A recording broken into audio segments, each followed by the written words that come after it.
For many centuries, London was a dangerous place.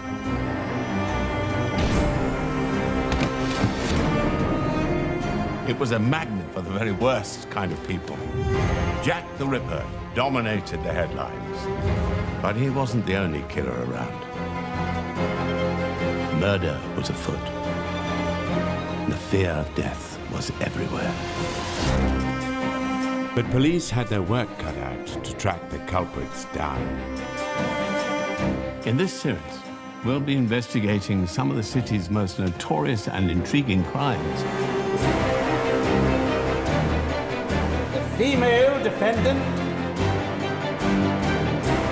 Sexual intrigue, vicious murder, as well as the latest technology, fed the nation's insatiable desire for gruesome stories of London's dark side.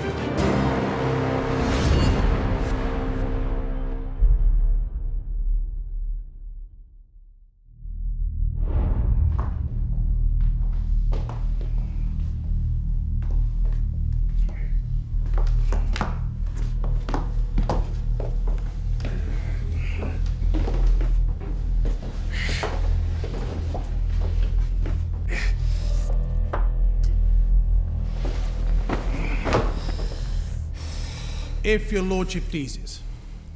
Members of the jury, it now becomes my duty to address you for the first time in the defense of this accused man, who, as I have already made quite plain, I hope, is not asking at your hands a verdict of not guilty. That has never been the position at all.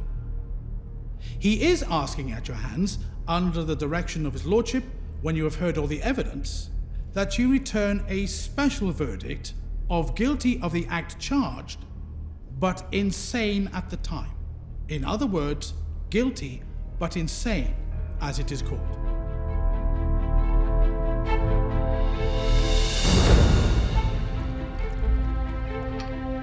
John Christie is one of the most notorious serial killers in history, and one of the most despicable characters ever to have lived in London. We left our story with Christie breaking down in court at the sentencing of Timothy Evans for the murders which Christie himself had committed. Evans was hanged on the 9th of March, 1950. Christie had killed Evans' wife and child, and hidden them in the washhouse at the back of the building they all once shared. Suspecting Evans as the killer, the police searched the property and found the bodies where Christie had left them.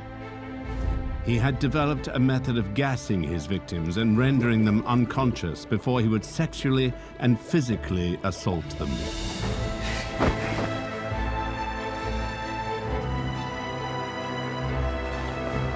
By 1950, he had killed 3 women and 1 child, and watched a man hang for his crimes. Christie would return to married life with his wife Ethel at the already infamous address of 10 Rillington Place.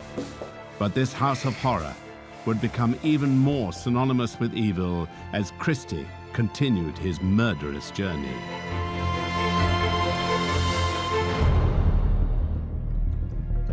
John Christie had escaped detection for his first 2 murders. His 2 victims, Ruth First and Muriel Amelia Eady, lay buried in his back garden and had not been uncovered by the police when they were investigating Timothy Evans. Christie must have felt untouchable. On the 31st of March 1953, John Christie was apprehended by the police on Putney Bridge. Although on trial for only 1 murder, his other heinous crimes would soon be revealed. When she was unconscious, I believe. I think I strangled her then. With what? Do you know? I think it was a stocking. Go on. I think I tried to get down beside her again and attempted to be intimate with her as I strangled her, and I couldn't. My back was so bad I just could not. And that was up in her room, was it? Yes. And Mrs. Evans was then on the floor. Yes. And then you found she was dead. Yes. What did you do immediately? Did you move her at all, or did you leave her there? No, I left her there. Did Evans come back? He came back in the evening. And where was she then? It was dark. Was she still in front of the fire? Yes. After Timothy Evans' execution on the 9th of March, Christie tried to return to life as it was before. Christie really went back to normal, as if nothing had happened. It elevated him in the community a little bit, you know, because he'd been in the papers and everything, and he played on that. And he played the victim, basically. Oh, terrible thing happened at Terrington Place. Oh, me and my wife got to get over this.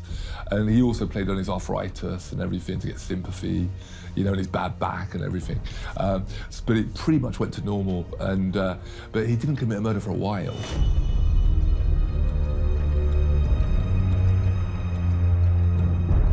He and his wife Ethel continued to dwell in the downstairs flat at 10 Rillington Place, but their lives had been forever altered by the trial, and the neighborhood they lived in was changing dramatically as well. It was actually pretty heavily racist, really. It was a time in the 50s of no blacks, no Irish, no dogs. West London was mainly very poor white people and black people who just arrived in London from the West Indies. They were the ones who were at the mercy of the slum landlords. Poor accommodation, often dangerous wiring, damp, and people could be evicted very quickly, you know. The Christies hated their new neighbors. They complained to the authorities of their, quote, dirty habits. And there were frequent arguments with their new landlord who had purchased 10 Rillington Place. The previous owner wanted rid of it following the trial of Timothy Evans. I think Christie was disturbed because Christie was an archetypal Little Englander. He was from the north of England. He was very blunt. Although he was very softly spoken, he was very entrenched in his views. He was a coward and very timid, so he wouldn't have been openly racist to anyone. But I think, like many working class white men at that time, he had racist views. John Christie, of course, was reluctant to move to another location. He always guarded access to the garden fiercely, for his two undiscovered victims, Ruth First and Muriel Eady, were not buried deeply there. Indeed, the Christies' beloved Irish terrier, Judy, had already dug up a thigh bone, and around the time of the Evans investigation had even uncovered a skull. Christie managed to dispose of that in a blitz-damaged building nearby, but it was clear that any new tenant taking over his flat and garden would inevitably discover the bodies. So John Christie was trapped in a house he could not leave, in a house where he had no control. Months passed, and all Christie's old anxieties and insecurities reasserted themselves more strongly than ever. He saw doctors for anxiety and insomnia, but they could do nothing about the deep and irresistible frustration that burned within him. Christie, being the character he was and being the man of violence and sexual violence that it was, the relationship between him and his wife deteriorated. It may be that his wife realised what had happened about Timothy Evans being convicted and executed, and that might have been the reason why John Christie actually killed her.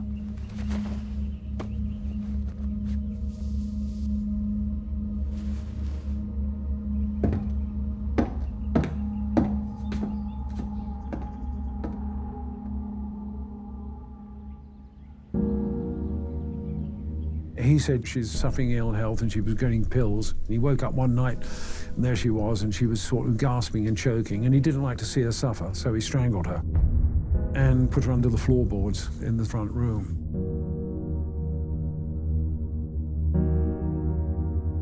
You hid the body under the floorboards? Yes.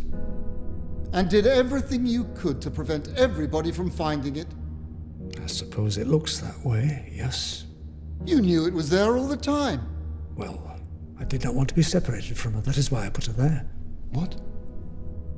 Is it quite true what I said? What did you say? I said that I did not want to be separated from her. I did not want to lose her. That is why I put her there. She was still in the house.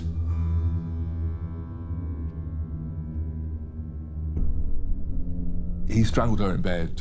There wasn't a sexual motive. He really got rid of Ethel so that he could murder other women, you know, because she was the thing holding him back.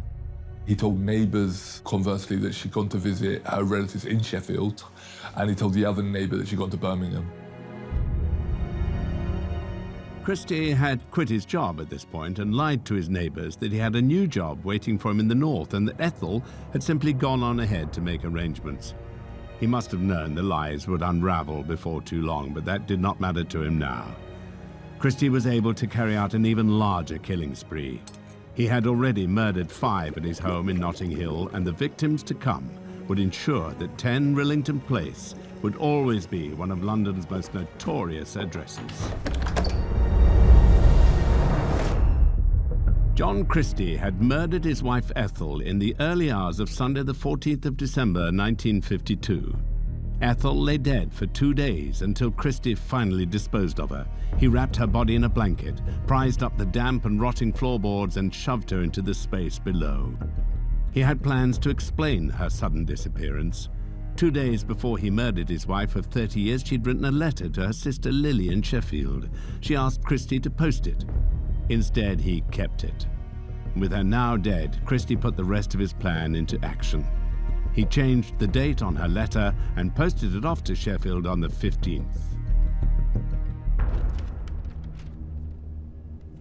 Now look at the letter, Exhibit 11. When you wrote that letter, you knew your wife was dead and that you had killed her, didn't you? Well, I must have done. Well, let me read it to you. First part of it. Ethel has got me to write her cards for her, as her rheumatism in her fingers is not so good. Yes. Of course, that was complete invention, wasn't it? No, not entirely. She had suffered from rheumatism for quite a long time. Her fingers were rather swollen up. She had not got rheumatism then because she was dead. Yes, that is quite true. The doctor says she will be okay in 2 or 3 days. Yes. How could you possibly say that? I don't know. I was just writing down everything that came into my head, I suppose. Just writing anything that came into your head. Yes. I am rubbing them for her. Her fingers? Yes. Well, I had been doing that for a number of years for her. Well, that was meant to convey that you were looking after your wife very kindly, wasn't it? Yes, it seems that way. As soon as Ethel can write, perhaps by Saturday, she is going to send a letter. Yes, That was intended to deceive, wasn't it? it seems so. That was to keep the family quiet, wasn't it? No, that was not a thought. That was never entering my head. Because you knew you had done something wrong that you did not want to be found out. No, I disagree.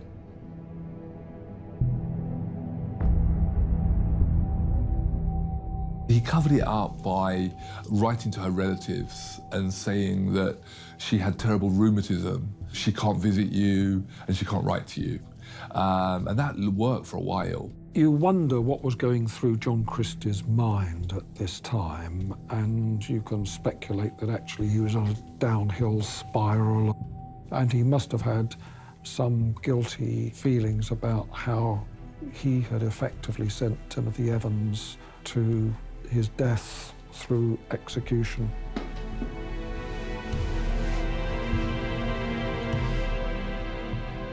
Christie may have been carrying around some sense of guilt about the hanging of Timothy Evans and possibly a modicum of sorrow after the murder of his wife, Ethel. These 2 deaths, for which he was solely responsible, enabled him to kill freely, and 3 more women would fall victim to his desires.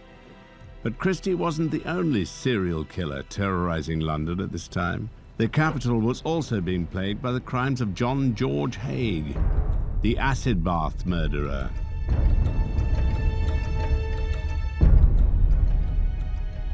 John George Haigh was born in 1909. His parents were members of the religious sect, the Plymouth Brethren.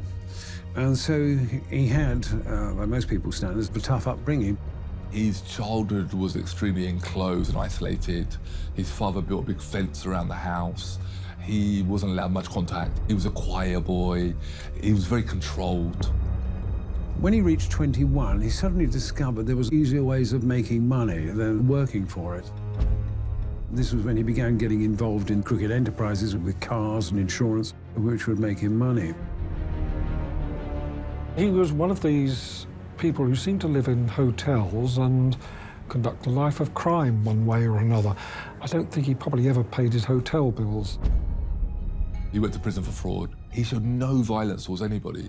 I think he turned to violence because he was a bit of a megalomaniac and he thought he'd invented the perfect way of killing. He cut out so many risks and not being caught. But what he didn't realize was you have to be careful that you don't kill people that have people who care about them.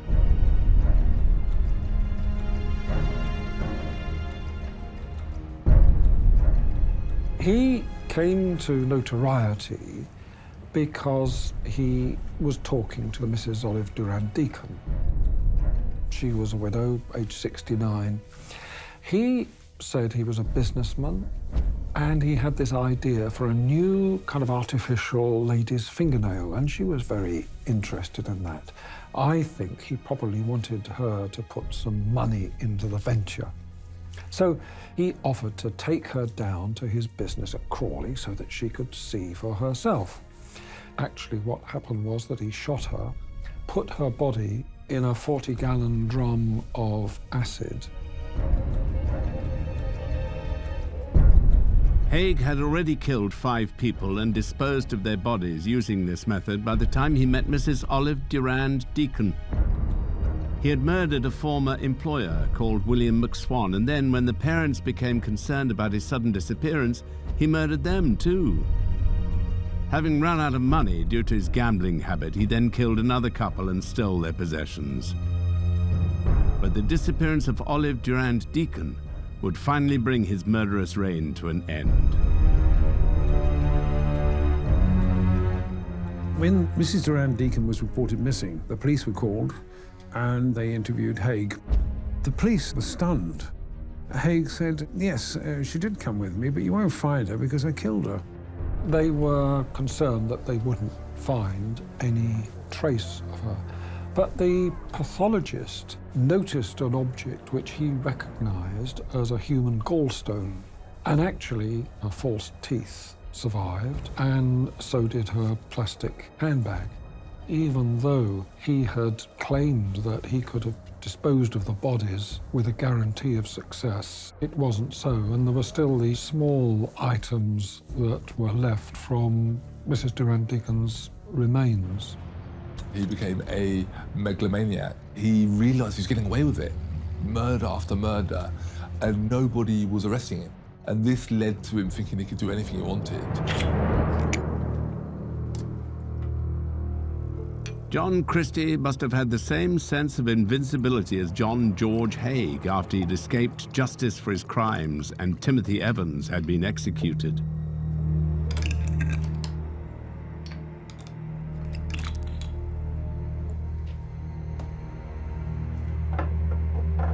After Christie murdered his wife Ethel a little before Christmas in 1952, he was free to indulge the darkest side of his character. He concocted all sorts of explanations for his wife's sudden disappearance and began to search for other female victims.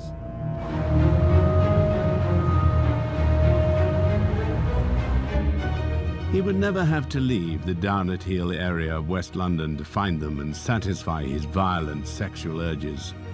He embarked on a murderous path to self-destruction, the outcome of which would shock the nation and uncover one of the most sensational miscarriages of justice of the 20th century. Childhood bullying and sexual repression had manifested themselves in an unassuming killer. 4 women and 1 child had already fallen foul to this monster. More were a certainty. Christie picked up and murdered 3 women in the first months of 1953. Kathleen Maloney, Rita Nelson, and Hectorina McLennan. He killed them using the same method he'd used to murder Muriel Eady a decade earlier. First of all, rendering them unconscious with carbon monoxide, and then strangling them to death.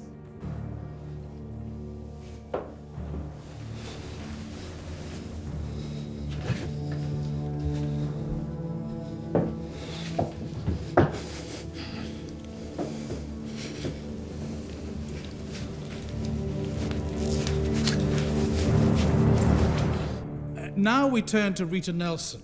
Do you remember Miss Nelson? Her photograph is an exhibit in the case somewhere. Yes. Where did you meet first? Notting Hill Gate. Notting Hill Gate. Where? In a cafe. Was she alone, or was somebody with her? She was with a friend, a girlfriend. The 2 of them together. The cafe was quite full, and there was not much room, but there was a vacant seat at their table, so I sat with them. Did you get to talk to her? Yes. She spoke to me and asked me for a cigarette or a match. I'm not quite certain which. I think it was a cigarette she asked me for. And then she kept the conversation going, and, well, she said they were looking for some different place to stay, to live. Looking for accommodation? Accommodation. And so it was then that I suggested that there may be room at my place, that I may be leaving, and they decided to come down.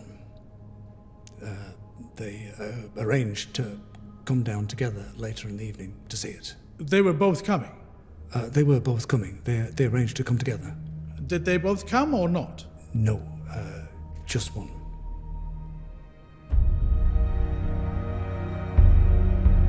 Once Christie had murdered his wife and left his job, he was able to dedicate his time purely to murder. He would spend a lot of hours in the Rainbow Cafe on the corner of Rillington Place and found that it would be useful for meeting prostitutes and also potential victims. John Christie must have had some arrangement whereby he invited the women to Rillington Place if they were prostitutes. Presumably this was part of the normal transaction. Kathleen was a prostitute in the Ladbroke Grove area, very close to Notting Hill. He invited her around for sex, probably paid her and then took the money back, like he always did. And then he gassed her with his tube, strangled her and raped her.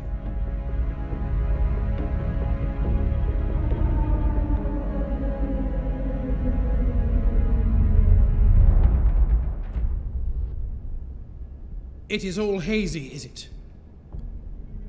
Had you any reason or malice to hurt that girl? No, I did not want to hurt her. I've never hurt anybody. I ought to ask you about Maloney. When she was dead, what did you do with her body? Well, I just do not know that. Well, we know it. Millard and the jury, and all of us know it. It was found in the cupboard in the alcove in the kitchen. You know that now, do you not? Yes, I was told later that it was, but I do not remember it. How it got there, you do not know. I don't suppose anybody else could have put it there, but you do not remember it. It must have been me. Now, Rita Nelson, her body was found in the cupboard. Do you know how that got there?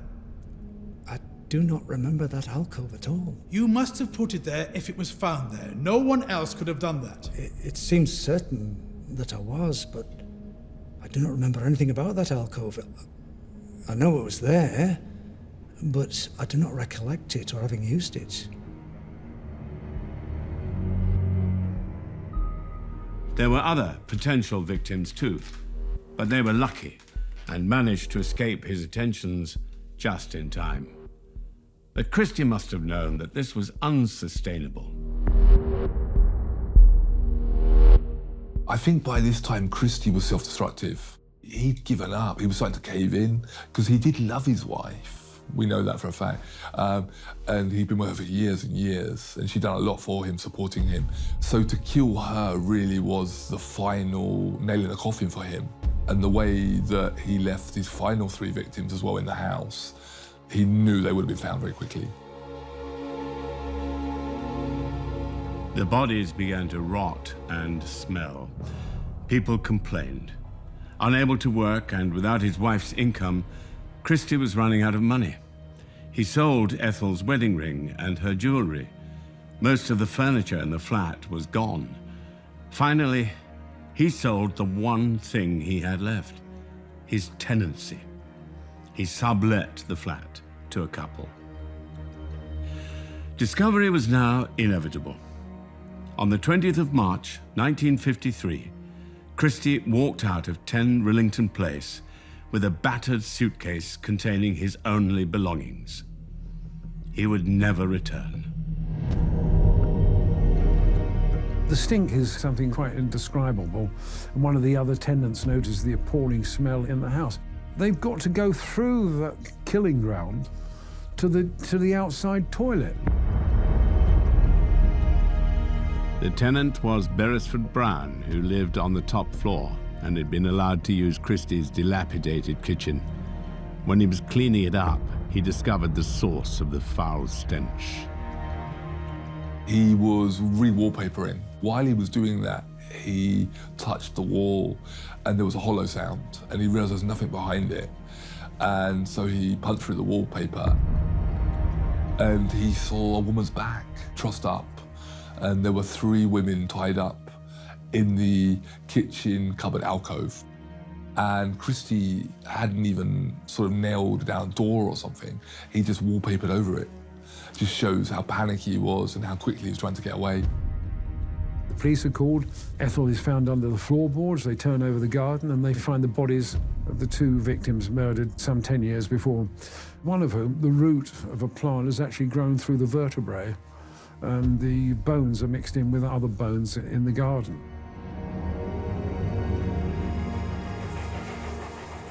March 1953. John Christie is wandering aimlessly around London. The bodies he's hidden at number 10 Rillington Place have been discovered by the new tenants, and now he's the most wanted man in the country. On the 31st of March 1953, Constable Tom Ledger sees a man in Putney leaning over the railings, staring into the River Thames. He recognizes him as John Christie and immediately arrests him. Christie was arrested really by chance, early one morning, a foggy morning. The policeman spots him on Putney Bridge and asks him to take off his hat, and there's the bald dome and the glinting spectacles, and he is arrested. He had hardly any money left, just a few coins left. It was the end, really. So Christie probably knew he was going to be caught. He probably always wanted to be caught. What were you doing between the 24th of March and the 31st of March when you were at Putney being arrested? Well, I just do not recollect, really, what I was doing. I must have been just walking round and round all the time. You have no recollection at all of what you were doing? No.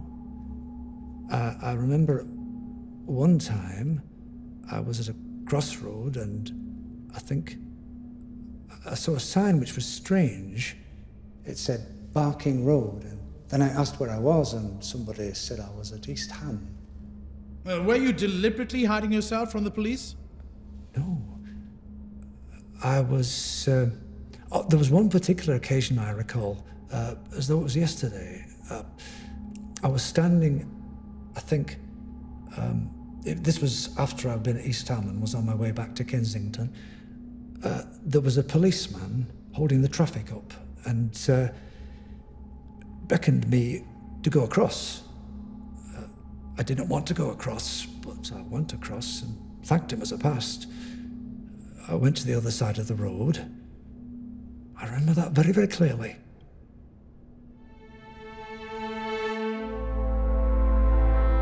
Once John Christie was captured, his violent murders would be revealed.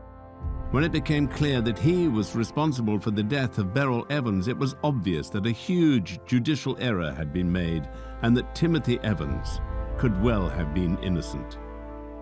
The same year that Christie stood trial, another innocent man would be sent to the gallows. Both cases would contribute to the abolition of capital punishment. The other unfortunate individual was 19-year-old Derek Bentley. He and his friend, Christopher Craig, who was 3 years his junior, attempted to carry out a burglary which went horribly wrong.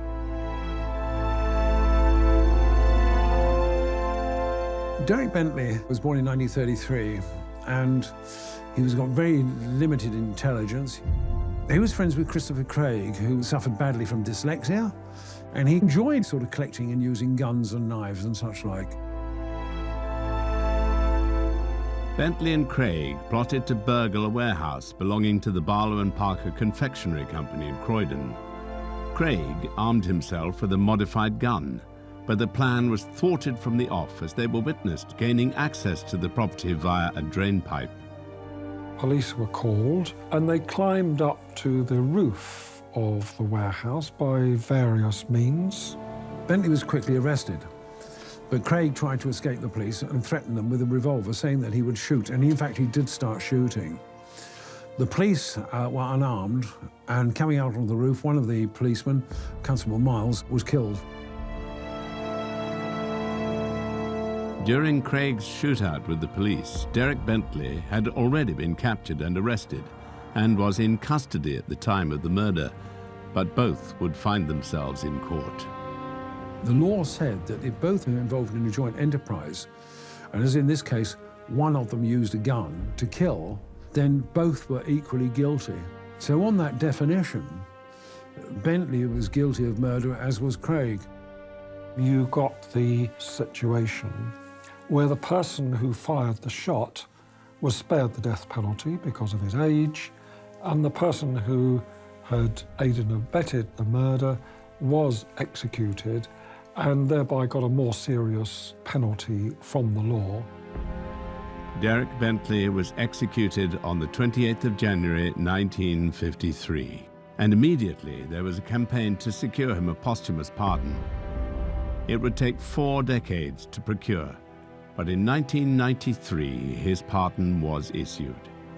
The case of Derek Bentley highlighted the public unease at the use of the death penalty, and many people began to rally against this irreversible form of justice. What the movement needed, though, was a poster girl, and this would come in the form of Ruth Ellis, the last woman to be hanged in Great Britain.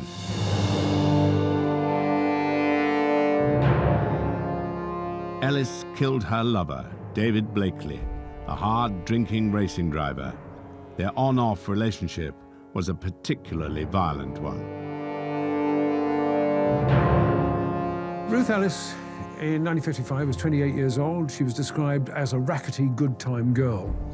She ran a club in the West End. Ellis had an affair with David Blakely, and it was a sort of rather tempestuous relationship. She became obsessed with his movements, became very jealous of what he was doing and whether he was involved in other relationships.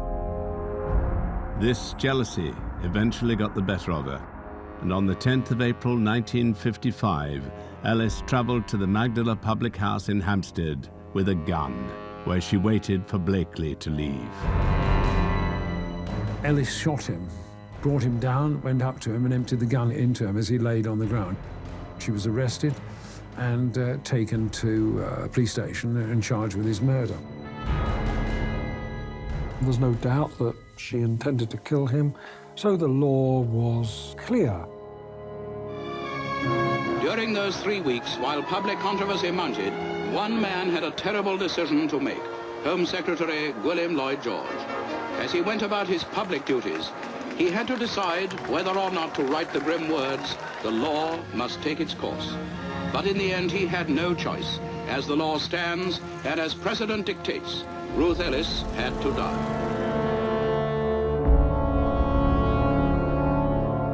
On the 13th of July, 1955, Ruth Ellis was hanged by Albert Pierpoint. There would be no protests or campaigning for the murderous John Christie during the trial at the Old Bailey. Crowds would gather, but not to offer sympathy, only to catch a glimpse of the monster in person. As the word spread of his chilling crimes, 10 Rillington Place, the site where the murders occurred, would also begin to attract crowds.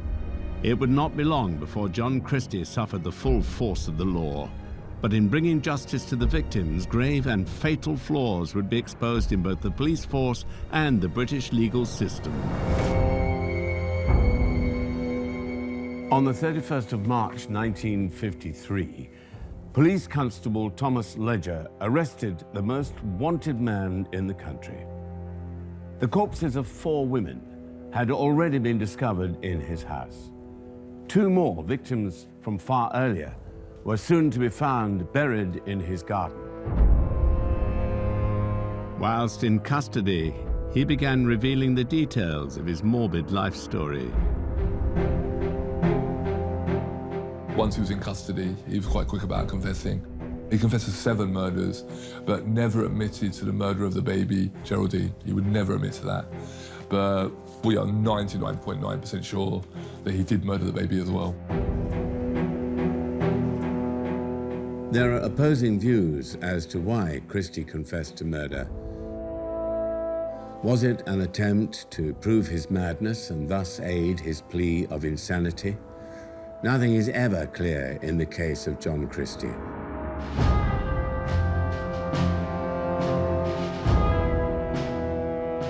In an attempt to save John Christie from the noose, his defense team at the trial would argue that Christie was indeed insane. The man defending him was Derek Curtis Bennett. He was a well-known defense barrister. For Curtis Bennett, insanity was the only plausible strategy for excusing the sick and violent crimes Christie had committed. The prosecutor, Sir Lionel Heald, however, didn't have to try too hard to convince the jury of Christie's guilt.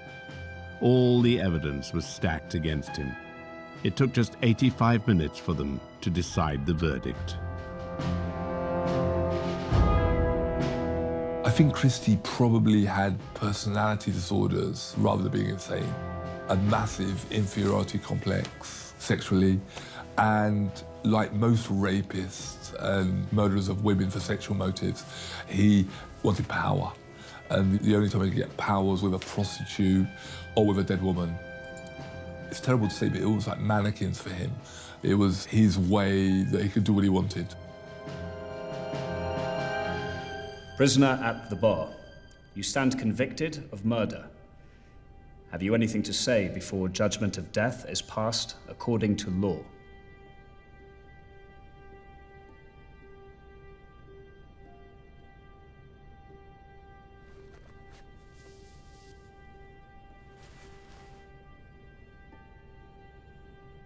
John Reginald Halliday Christie, you have been found guilty of murder by the jury, and for that crime there is only one sentence known to our law. That you be taken from this place to a lawful prison, and thence to a place of execution, and that there you be hanged by the neck until you are dead, and your body buried in the precincts of the prison in which you shall be last confined before execution. And may the Lord have mercy upon your soul.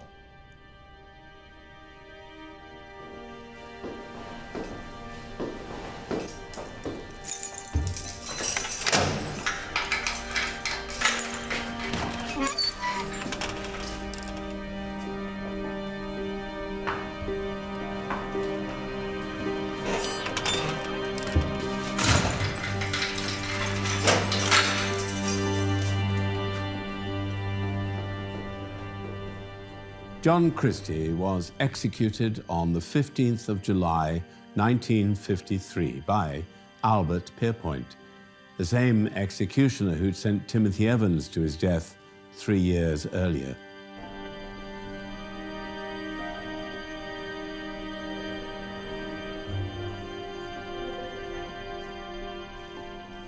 I think the fact that Timothy Evans had been executed And it might well have been a miscarriage of justice which could not be corrected, did have an effect on the debate about capital punishment in this country. It helped lead to the suspension of capital punishment, and the 50s was a terrible time for miscarriages.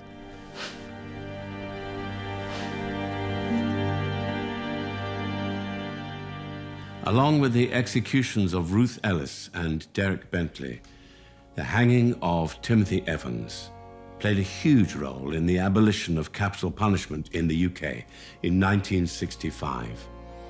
All three murder trials and their accompanying death sentences provoked massive public reaction and were seen as terrible miscarriages of justice, both at the time and today. I think the whole history of how capital punishment came to be abolished is quite an interesting one. You have some cases where there's clearly an anomaly and some injustice, and you would say Timothy Evans was a miscarriage of justice, and if you have a death penalty, then you can't correct it afterwards.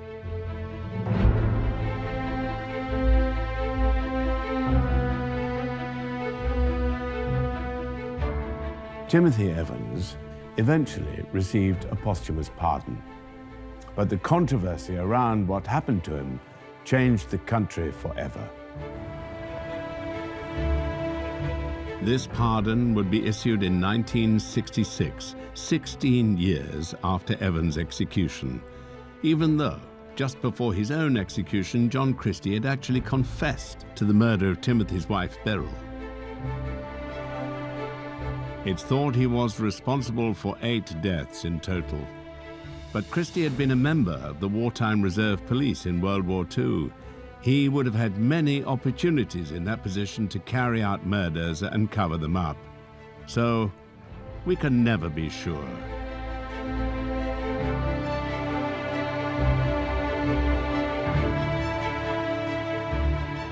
After John Christie's death, the area where he committed his crimes, Notting Hill, became one of the most fashionable and desirable in the city.